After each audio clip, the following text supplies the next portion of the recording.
Assalamualaikum warahmatullahi wabarakatuh. Ahlan dan terima kasih bagi yang telah subscribe channel kami iaitu Sai Freelance.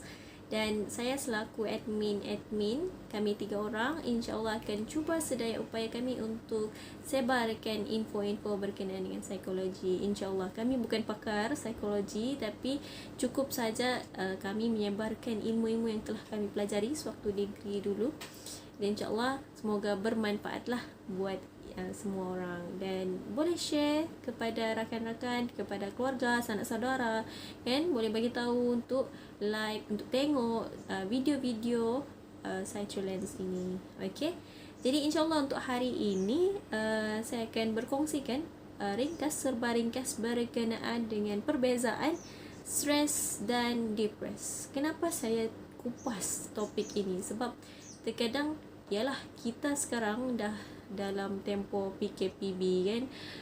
Lepas sebelum ni kita telah bebas, bukan bebas dari apalah, cuma sebelum ni lepas PKP tu tempoh PKPP kita dah dapat keluar rumah, dapat bekerja semula di tempat kerja kan, dan budak-budak sekolah pun dah start sekolah seperti biasa, berjumpa kawan kan di sekolah kan. Tapi sekarang kita dihadkan semula, kita dikurung semula di rumah, dihadkan pergerakan, dan sehinggakan kita terpaksa bekerja secara online lah lagi.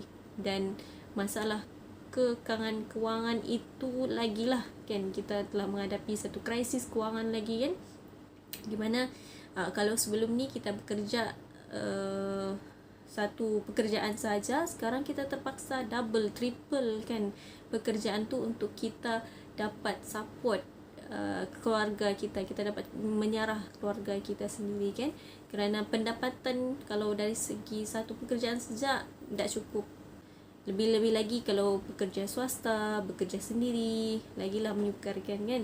Okey, jadi daripada segala krisis, bebanan tugasan, sebab kerja-kerja online ni bukan senang, kita kena tackle banyak benda-benda, perkara-perkara dari segi teknikal kan, kita kena mahir dari segi online-nya kan, dari segi apps-nya, apa apps yang terbaik untuk kita dapat bekerja online secara efektif, kita kena mahir dari sudut semua itu.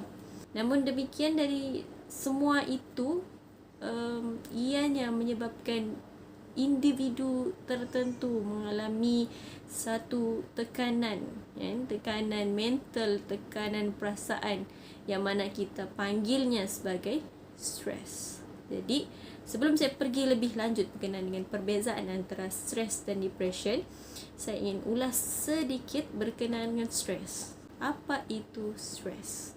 Jadi seperti kita tahu, stres itu adalah satu reaksi tubuh badan kita terhadap satu rangsangan kan. Mau dicap sini adalah stres itu normal, kita semua akan rasai dan stres itu yang akan menyebabkan kita rasa frust, kita rasa tekanan, kita rasa mau marah, kita rasa nervous, dan ianya boleh jadi apa jua faktornya, dan faktornya itu kita gelar sebagai stressor lah. Okey, jadi stres ini dia sebenarnya boleh jadi stres yang positif dan boleh jadi juga stres yang negatif kan. Kalau kita tengok kan, sebenarnya basic asasnya bila mana kita berdepan dengan satu situasi, mungkin dari segi bekerja kan, ada tugasan yang kena disiapkan dalam hari ni juga, jadi mau nak mau kena siapkan.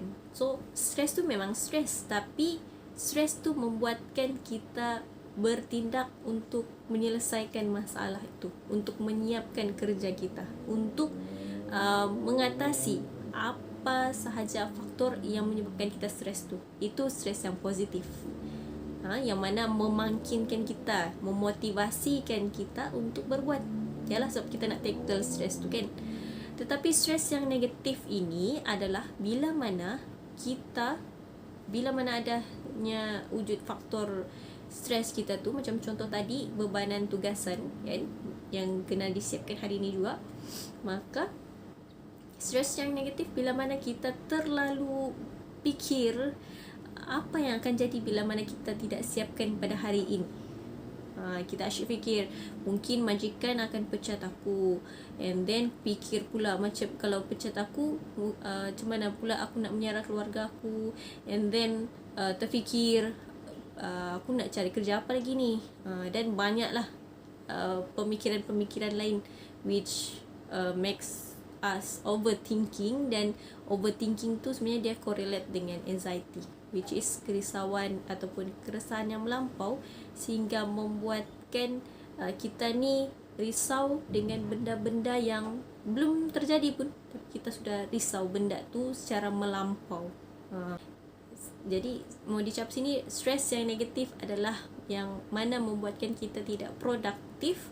Stres itu berada dalam fikiran kita tanpa kita cuba untuk atasi masalah itu, tanpa ada tindakan dari kita untuk atasi stres itu. Itu adalah stres yang negatif lah.